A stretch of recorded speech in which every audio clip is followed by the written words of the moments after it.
ಮಂಡ್ಯದಲ್ಲಿ ಯೋಗಿ ಆದಿತ್ಯನಾಥ್ ಅಬ್ಬರದ ಪ್ರಚಾರವನ್ನ ಮಾಡಿದ್ದಾರೆ. 800 ಮೀಟರ್ ರೋಡ್ ಶೋ ಅನ್ನ ಮಾಡಿದ್ರು. ಸಕ್ಕರೆ ನಾಡಲ್ಲಿ ಯುಪಿ ಸಿಎಂಗೆ ಹೂ ಮಳೆಯನ್ನ ಸುರಿಸಿದ್ರು. ಅಲ್ಲಿರುವಂತಹ ಜನ ಯೋಗಿ ರೋಡ್ ಶೋಗೆ ಬಿಜೆಪಿ ನಾಯಕರು ಕೂಡ ಸಾಥನ್ನ ಕೊಟ್ಟರು. ಪ್ರತಾಪ್ ಸಿಂಹ, ಅಶ್ವಥ್ ನಾರಾಯಣ್ ಜೊತೆಗಿದ್ದಾರೆ, ಮಾತನಾಡ್ತಾ ಇದ್ದಾರೆ, ನೋಡೋಣ. कि भारतीय जनता पार्टी कर्नाटक इकाई ने इस चुनाव में मुझे भी आमंत्रित किया और मैं आपके बीच में आकर के आपका दर्शन कर सकूं, आपसे संवाद कर सकूं और आपसे अपील भी कर सकूं और आपको आमंत्रित भी कर सकूं। उत्तर प्रदेश और कर्नाटक का संबंध आज से नहीं, त्रेता युग से है। मर्यादा पुरुषोत्तम भगवान श्री राम के वनवास के सबसे अभिन्न सहयोगी के रूप में कोई मिला था तो बजरंगबली हनुमान जी मिले थे। इसी कर्नाटक की धरती में उनका जन्म हुआ।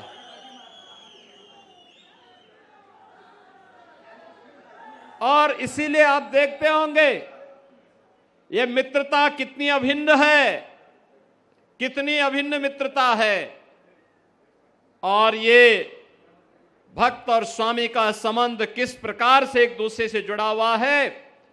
दुनिया में जहां कहीं भी भगवान राम का मंदिर होगा वहां हनुमान जी का मंदिर जरूर होगा।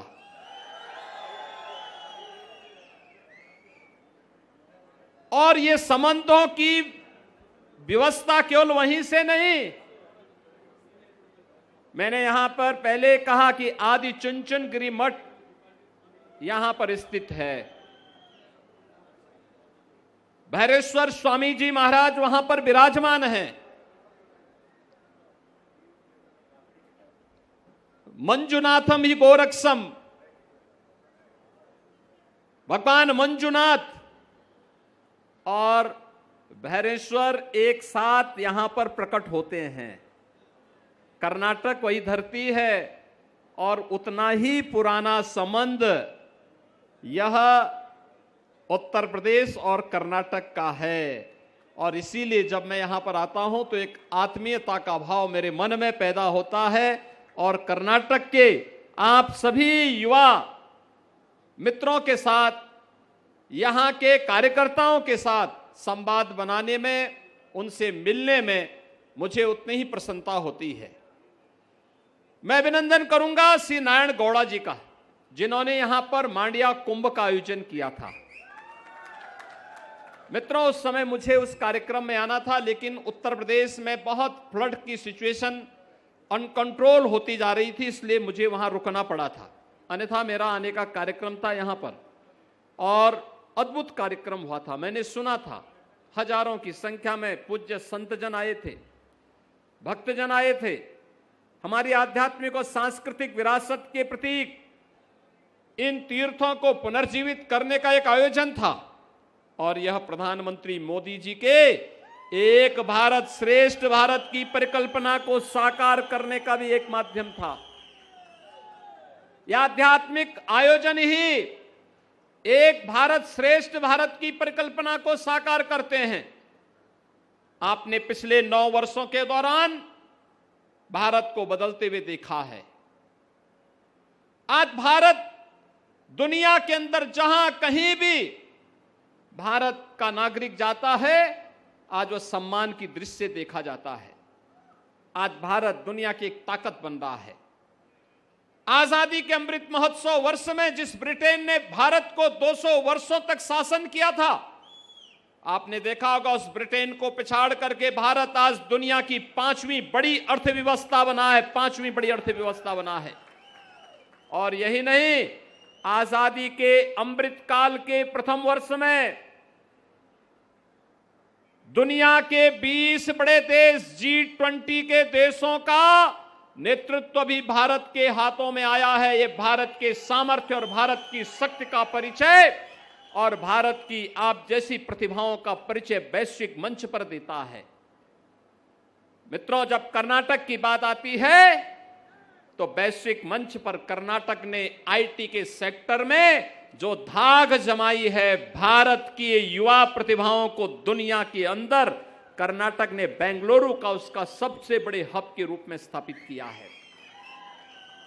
ये बेंगलुरु का आईटी के सबसे बड़े हब के रूप में स्थापित होना यह साबित करता है कि हमारे पास सामर्थ्य है, हमारे पास शक्ति है, हमारे पास सब कुछ है।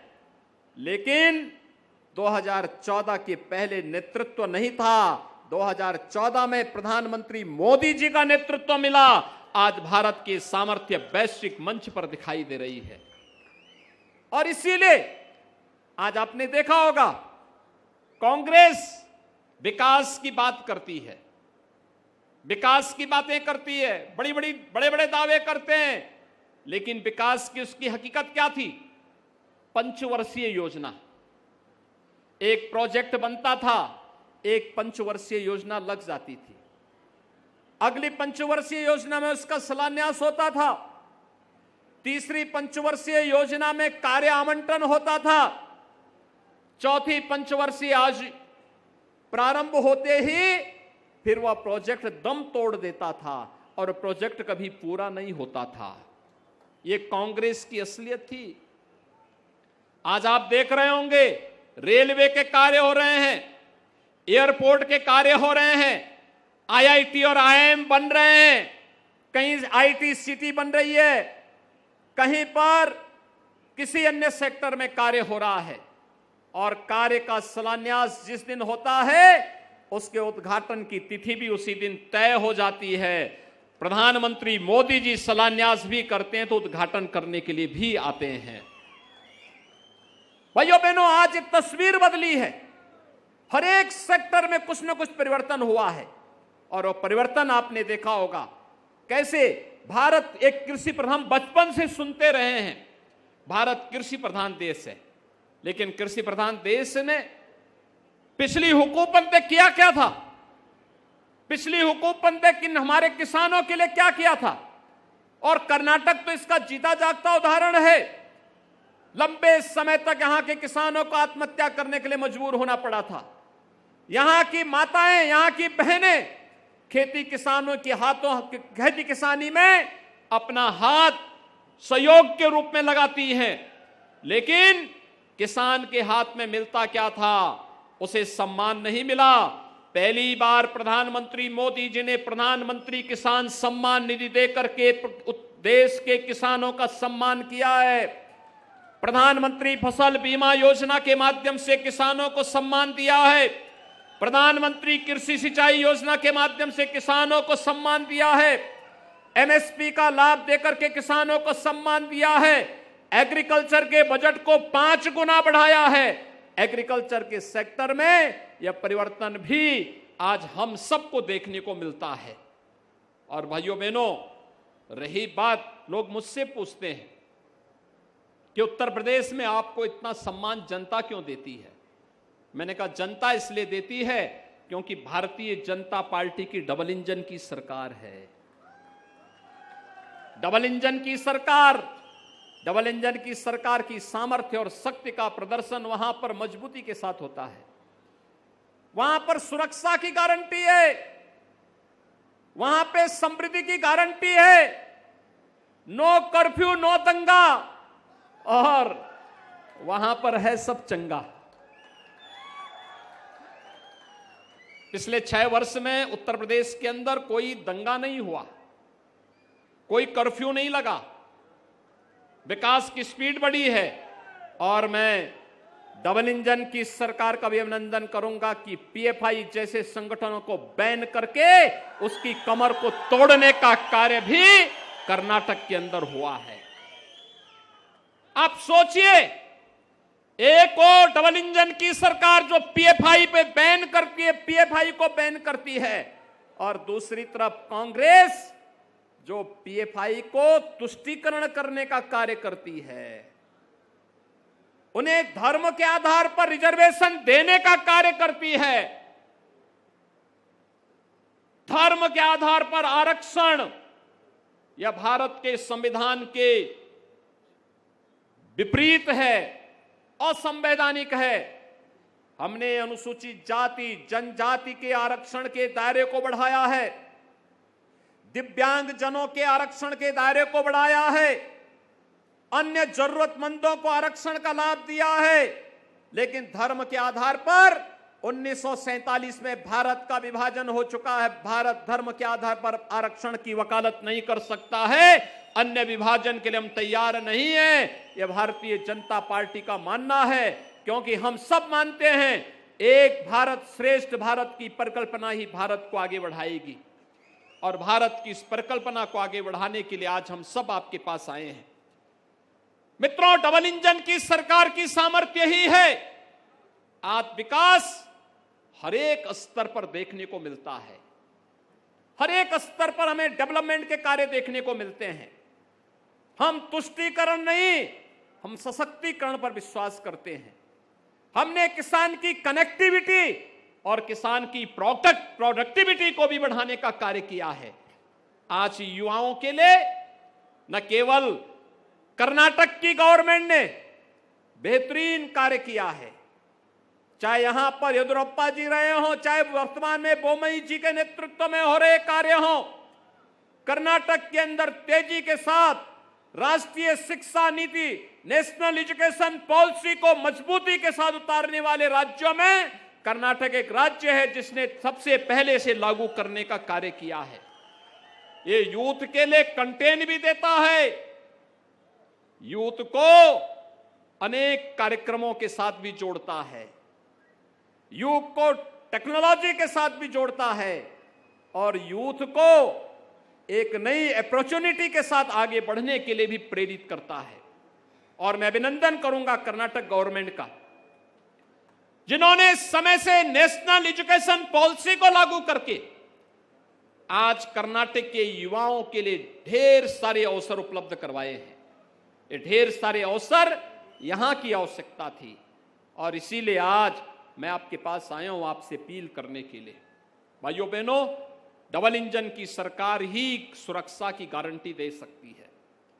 ये डबल इंजन की सरकार ही समृद्धि की गारंटी दे सकती है।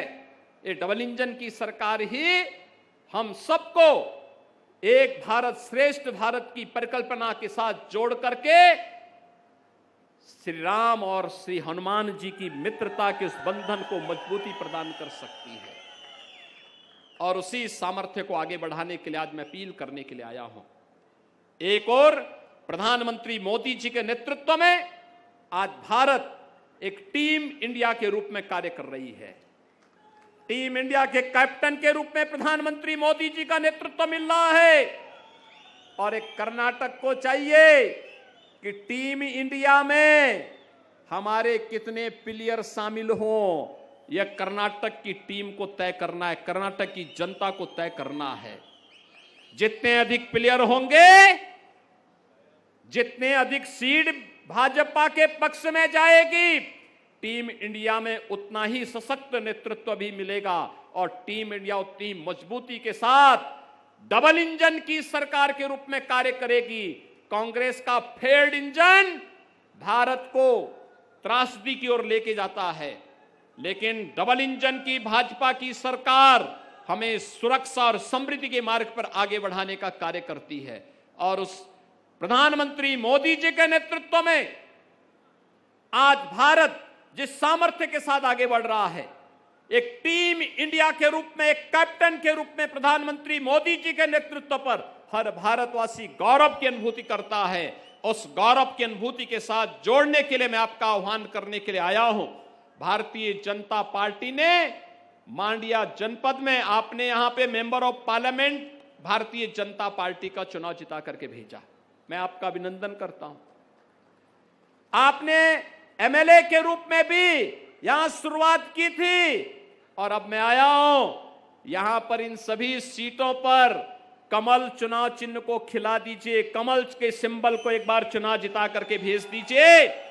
भाइयों बहनों, मांड्या अपनी समृद्धि के लिए विख्यात था, धन धान्य के लिए समृद्ध था, कृषि के लिए, वानिकी के लिए विख्यात था। फिर से मांड्या के इस गौरव को पुनर्स्थापित करना है, कर्नाटक के इस गौरव को फिर से स्थापित करना है। कर्नाटक विकास की दूरी के साथ देश को जिस प्रकार से एक स्पीड देता है, उस स्पीड के साथ हम सब जुड़ करके कार्य करेंगे।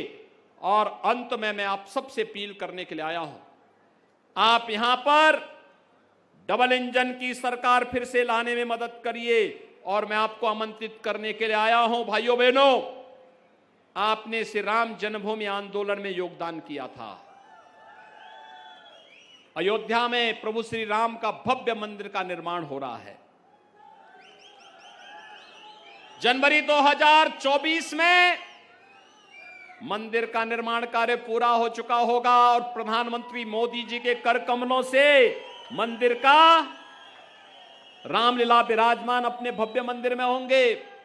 500 वर्षों में पहली बार होगा जब प्रभु राम अपने स्वयं के मंदिर में विराजमान होंगे। भाइयों बहनों, हर भारतवासी के लिए ये गौरव